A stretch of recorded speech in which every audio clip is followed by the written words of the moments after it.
Assalamualaikum warahmatullahi wabarakatuh. Perkenalkan, nama saya Nindya Widyastri dengan NIM 225790002 dari Prodi Perdagangan Internasional. Nah, kali ini saya akan membahas materi mengenai dinamika pertumbuhan ekonomi negara-negara berbasis ekonomi merkantilis dan implikasinya pada keseimbangan ekonomi global. Merkantilisme yang berkembang pada abad ke-16 hingga 18 menekankan pentingnya surplus perdagangan dan akumulasi kekayaan melalui ekspor dengan menganalisis sejarah, kebijakan, dan efek ekonomi dari negara-negara merkantilis. Nah, materi ini berusaha untuk memahami bagaimana prinsip-prinsip tersebut mempengaruhi ekonomi modern dan keseimbangan global. Pengertian dari merkantilisme adalah sistem ekonomi yang mendominasi pemikiran ekonomi Eropa dari abad ke-16 hingga ke-18. Dalam sistem ini, negara-negara berupaya untuk memaksimalkan ekspor dan meminimalkan impor untuk mencapai surplus perdagangan. Nah, tujuan utamanya adalah akumulasi emas dan perak sebagai tanda kekayaan dan kekuatan negara. Nah, materi ini bertujuan untuk mengkaji bagaimana dinamika pertumbuhan ekonomi negara-negara berbasis ekonomi merkantilis mempengaruhi keseimbangan ekonomi global saat ini. Nah, kita masuk pada pembahasan pertama, yaitu kebijakan ekonomi merkantilis. Nah, kebijakan ekonomi merkantilis adalah suatu pendekatan ekonomi yang diterapkan oleh negara-negara pada masa lampau, terutama pada periode awal modern. Nah, pendekatan ini memiliki beberapa karakteristik utama. Yang pertama ada proteksionisme. Nah, negara-negara merkantilis cenderung menerapkan kebijakan proteksionis seperti tarif tinggi dan pembatasan impor untuk melindungi industri dalam negeri dari persaingan luar. Yang kedua, ada subsidi ekspor. Nah, pemerintah memberikan dukungan finansial kepada produsen yang berpotensi ekspor untuk meningkatkan volume ekspor dan menghasilkan pendapatan asing yang lebih besar. Yang ketiga ada kolonialisme. Nah, negara-negara merkantilis seringkali terlibat dalam praktik kolonialisme, yaitu menaklukkan dan mengeksploitasi wilayah jajahan untuk mendapatkan sumber daya alam dan membuka pasar baru bagi produk-produk mereka.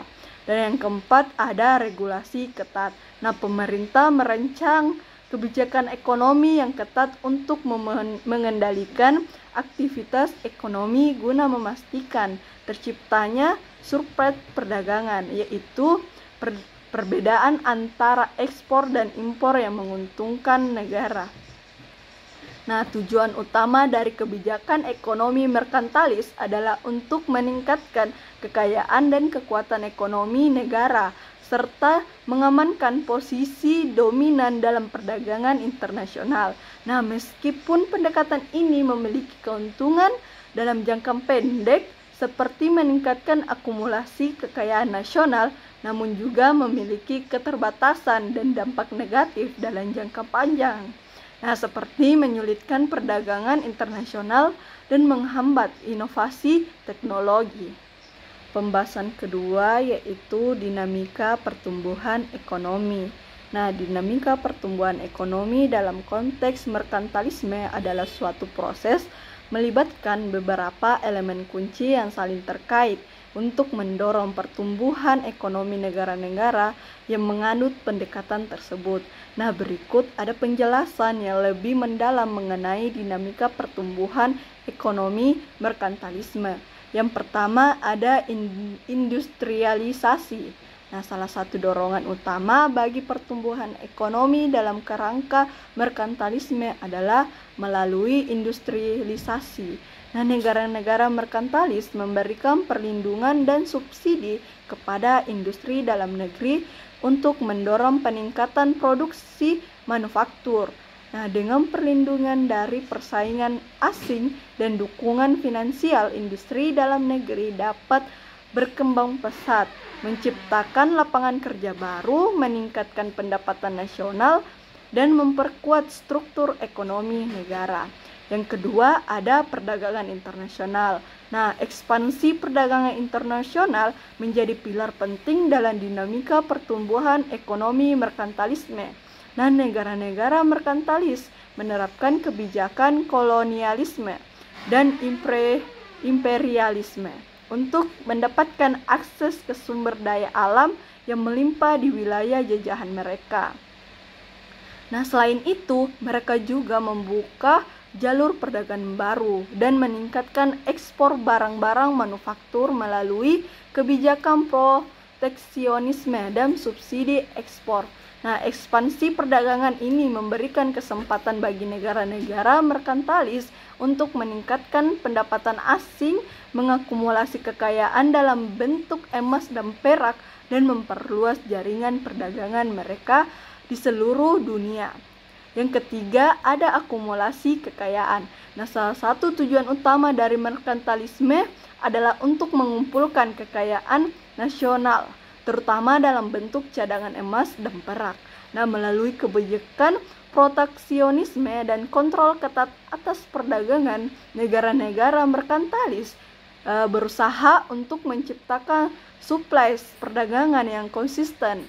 Suplai perdagangan ini kemudian dapat digunakan untuk mengakumulasi kekayaan negara dalam bentuk logam mulia yang dianggap sebagai indikator kekayaan dan kekuatan ekonomi negara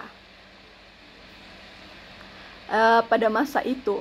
Nah, secara keseluruhan, dinamika pertumbuhan ekonomi merkantilisme melibatkan interaksi kompleks antara industrialisasi, ekspansi perdagangan internasional, dan akumulasi kekayaan nasional. Nah, meskipun merkantilisme memberikan dorongan awal bagi pertumbuhan ekonomi negara-negara Eropa pada masa lampau, namun juga memiliki keterbatasan dan dampak negatif dalam jangka panjang seperti terbatasnya inovasi teknologi dan ketidakseimbangan perdagangan negara-negara lain. Kita masuk pada pembahasan ketiga, yaitu implikasi pada keseimbangan ekonomi global. Nah, implikasi dari prinsip-prinsip merkantilisme pada keseimbangan ekonomi global dapat melahirkan sejumlah dampak yang signifikan, bahkan dalam konteks ekonomi modern. Nah, berikut ada penjelasan yang lebih rinci tentang implikasi tersebut.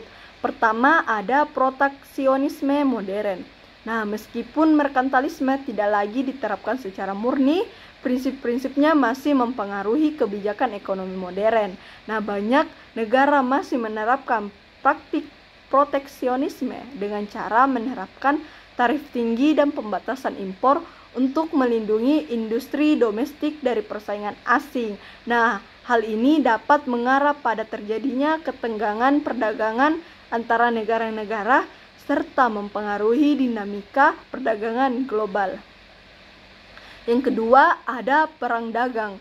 Nah, persaingan ekonomi global dapat memicu terjadinya perang dagang antar negara-negara. Nah, contohnya itu ada perang dagang yang terjadi antara Amerika Serikat dan Tiongkok, di mana keduanya ini saling memperlakukan tarif tambahan atas impor dari negara lain sebagai tanggapan terhadap kebijakan perdagangan yang dianggap tidak adil. Nah, perang dagang semacam ini dapat berdampak negatif pada pertumbuhan ekonomi global dan menciptakan ketidakpastian di pasar internasional.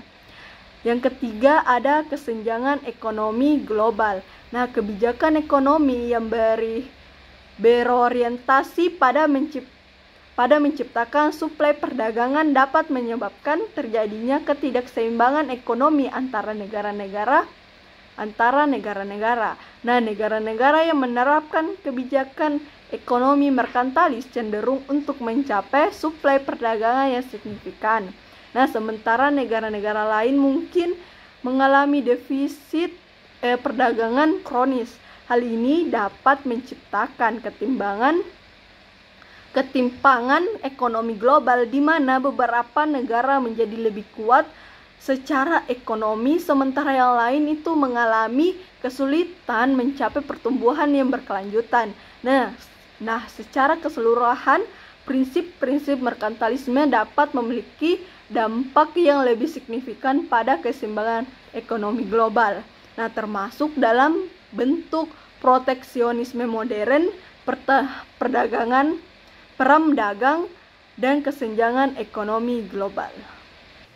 Pembahasan selanjutnya yaitu tentang studi kasus yang saya ambil, yaitu kebijakan ekonomi Tiongkok. Nah, Tiongkok adalah salah satu contoh modern dari negara yang menerapkan prinsip-prinsip merkantilisme dalam kebijakan ekonominya. Nah, penjelasan lebih rincinya itu tentang ekonomi Tiongkok. Yang pertama ada subsidi industri. Nah, Tiongkok memberikan subsidi besar-besaran kepada industri-industri strategis dalam negeri untuk meningkatkan daya saing mereka di pasar global. Nah, melalui dukungan finansial ini, industri-industri Tiongkok dapat memperluas kapasitas produksi mereka, meningkatkan efisiensi, dan menawarkan produk dengan harga yang lebih kompetitif di pasar internasional. Nah, subsidi ini juga bertujuan untuk mendorong ekspor barang-barang produksi Tiongkok dan membantu menciptakan suplai perdagangan bagi negara. Yang kedua ada kontrol mata uang. Nah, Tiongkok telah lama dituduh melakukan manipulasi nilai tukar mata uang untuk membuat ekspor menjadi lebih kompetitif. Dengan menjaga nilai tukar mata uang yuan tetap rendah terhadap mata uang asing seperti dolar, Tiongkok dapat menjaga harga produk-produknya agar tetap murah di pasar internasional. Hal ini memberikan keuntungan kompetitif bagi industri Tiongkok dan membantu meningkatkan volume ekspor mereka.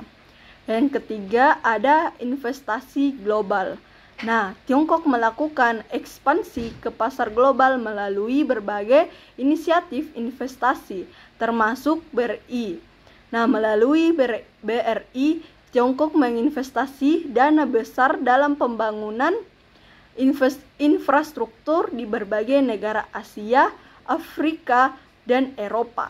Nah, tujuan utama dari inisiatif ini adalah untuk membuka akses pasar baru bagi produk-produk Tiongkok, meningkatkan konektivitas regional, dan memperkuat pengaruh politik dan ekonomi Tiongkok di seluruh dunia. Nah, ini mencerminkan prinsip-prinsip merkantilisme dengan memperluas jangkauan perdagangan dan kegiatan ekonomi Tiongkok di tingkat global. Nah, secara keseluruhan kebijakan ekonomi Tiongkok dengan prinsip-prinsip merkantilisme dan dalam upaya untuk memperkuat posisi ekonomi negara dan meningkatkan keuntungan dalam perdagangan internasional. Nah, meskipun kebijakan ini telah berhasil menciptakan pertumbuhan ekonomi yang pesat bagi Tiongkok dalam beberapa dekade terakhir, namun juga menimbulkan kontroversi dan tantangan, terutama terkait dengan ketidakseimbangan perdagangan global dan tuduhan praktik perdagangan yang tidak adil.